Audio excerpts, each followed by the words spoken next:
Is the Kayvon Thibodeaux breakout finally here? We're going to talk about that on today's show as he has had a really strong training camp. Coaches are hyping him up. Teammates are hyping him up. I think we might finally see the number 5 overall pick live up to those expectations. You're watching Giants Now by Chat Sports. I am your host, Marshall Green. Let's dive into it. Dan Salamone, who covers the Giants for Giants.com, tweeting this out. Defensive coordinator Shane Bowen said Kayvon Thibodeaux is really diving into who he is as a pass rusher. He's shown his power and understands it doesn't always have to be pretty. Bowen routinely shows clips of Kayvon Thibodeaux running to the ball as an example for the defense. That's my favorite part about what Bowen said.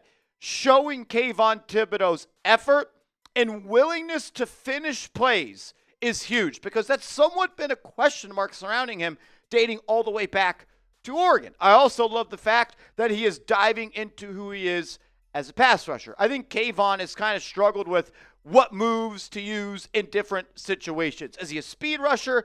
Is he a power rusher? Is he someone that has multiple moves? We haven't really seen that so far. He's kind of just one with speed early on in his NFL career, and he's shown his power and understands it always doesn't have to be pretty. That's good time. That's big time stuff. Then John Schmelk, who covers the Giants for Giants.com, says Kayvon Thibodeaux, his bull rush power and hands work has been excellent in camp. That's what you want to hear. That is what training camp is all about. For players like Kayvon Thibodeaux, entering year 4, growing as a player, coming off a season where I thought he got better and better as the games went on, especially when he came back from injury. And Kayvon even said it. I've been going with a lot of power this camp. And being able to diversify your pass rush portfolio can take you to the next level as an edge rusher. When you can win with speed, you can go to that whenever. But when you can counter a speed rush with a power move, rip back inside, a bull rush, that is going to make you so much harder to block. Like in any sport, in any position, when you can win in multiple ways, that makes the people trying to stop you that much harder of a job. And this is great news because we know if the Giants are going to be the team we hope they can be, we think they can be, and they can win more games than all the experts believe, it's going to be because their front 7 and their defensive line specifically are going to be dominant. And if the Giants want that to happen, we know that Dexter Lawrence is going to deliver. We know Brian Burns is damn good. We all think and believe that Abdul is that. But if Kayvon Thibodeaux can be better this year than he has in the past and be closer and closer to the player that we thought we were getting with the number 5 overall pick, that gives you legitimately 4 first-round all-pro talents that no offensive line wants to deal with any given game day. I also thought what Brian Burns had to say about Kayvon Thibodeaux was big. Your coaches can say one thing, but when Burns, a guy that has all-pro potential, making $150 million, he says these things, that means something. Burns says KT flipped the switch last year. I don't know if y'all peeped it, but he flipped the switch last year, playing a lot harder, playing a lot more physical. He's getting his edge. KT has impressed me about how he handles himself in the building. He gets there early. He does his thing.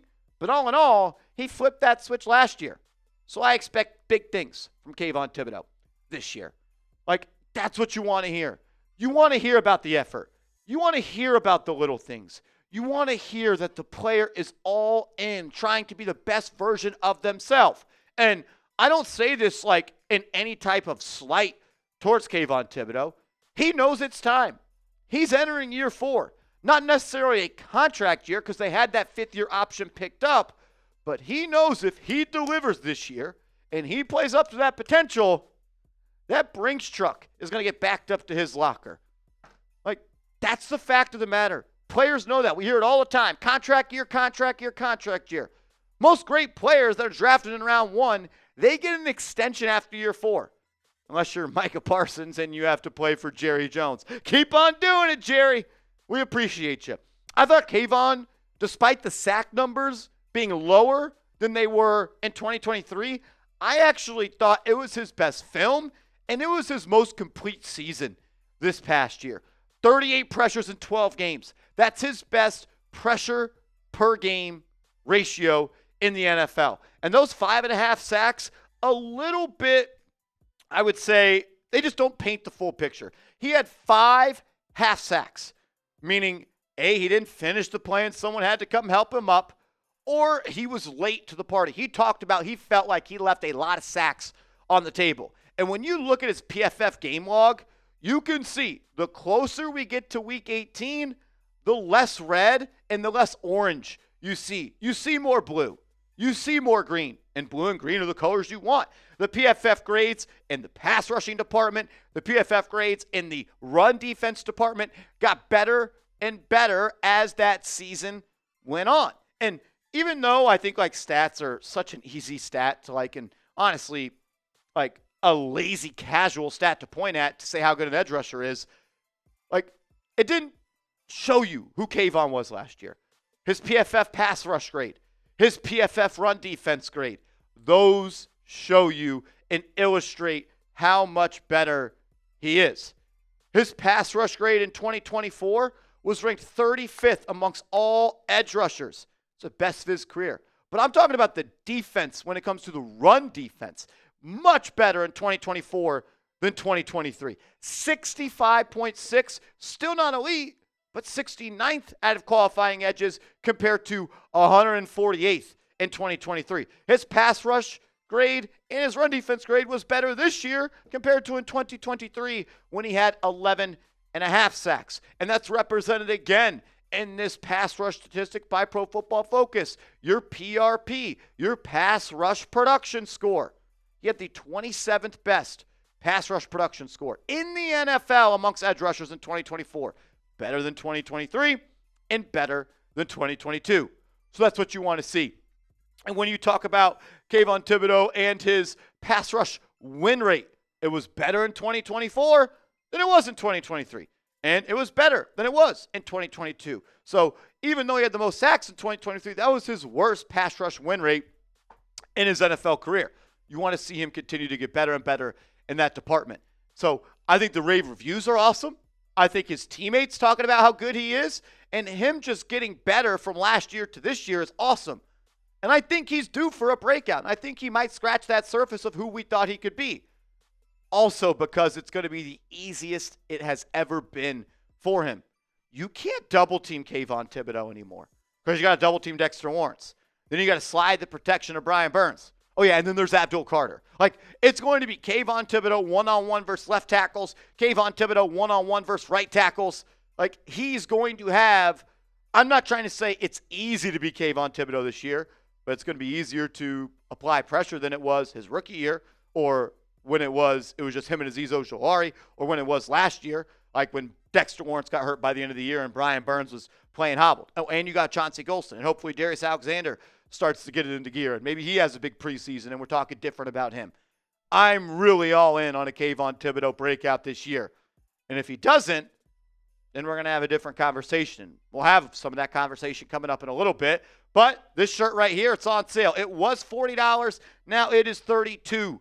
Chatsports.com/Giant sale. That's chatsports.com/Giant sale. Was $40. Now $32. I'll make sure this link is clickable down in the comments and description. Kind of talked about it earlier. He's entering year 4. The Giants picked up his 5th-year option.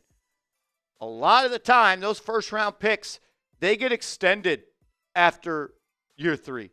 And even more frequently, they get extended after year 4. And if Kayvon Thibodeaux plays well this year, if he has his best year yet, he's going to want to get extended after the year and not play on that 5th-year option where he has no more guaranteed money coming down the line. And the Giants, honestly, they're going to have a tough decision to make. Like, there are already a lot of investments on this defensive line. $150 million for Brian Burns. $100 million for Dexter Lawrence. He has another 9.5 sack season. He's going to want more money. You just committed almost $50 million to Abdul Carter. Like, can you pay all 4 of those guys big money? Are they doing that? Is that the best way to allocate your resources? I don't know. So we're going to find out. And that's a good problem to have. Like, you want the Giants to be like, oh, wow, Kayvon Thibodeaux's really good, and we're going to need to pay him. And we already paid Brian Burns, and we're going to have to pay Dexter Lawrence, and we're going to have to pay Abdul Carter down the line. That's what you want. You want Kayvon Thibodeaux to put the pressure on them. But there is a world where, like, Kayvon struggles a little bit this year, or Kayvon Thibodeaux has another injury, or Kayvon Thibodeaux has to, take a back seat because Abdul and Brian Burns are playing well. And then it's like, are they paying Kayvon Thibodeaux?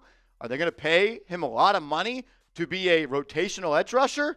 I don't necessarily think so. Like, if he's good this year, yeah, great problem to have. You pay him, and you're like, okay, we're going to figure this out. We're going to have the best D-line in the National Football League. But if the Giants aren't good, and whether Kayvon is good or not, trade rumors are going to heat up at the trade deadline. Like, if you get to, I don't know what week the trade deadline is this year. Maybe it's week 9. Giants get there and they're 2-6, and seems like their season's over. They may entertain some trade calls for Kayvon because they may have already made up their mind that they're not paying him down the line.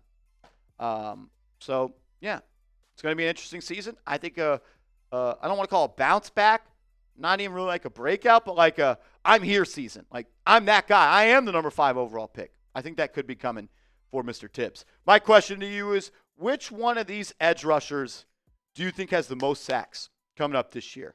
Is it Brian Burns? Is it Kayvon Thibodeaux? Is it Abdul Carter? Type their jersey number down below. Make sure you are following me on social media as well. I'm on Twitter. I'm on Instagram @MarshallGreen_.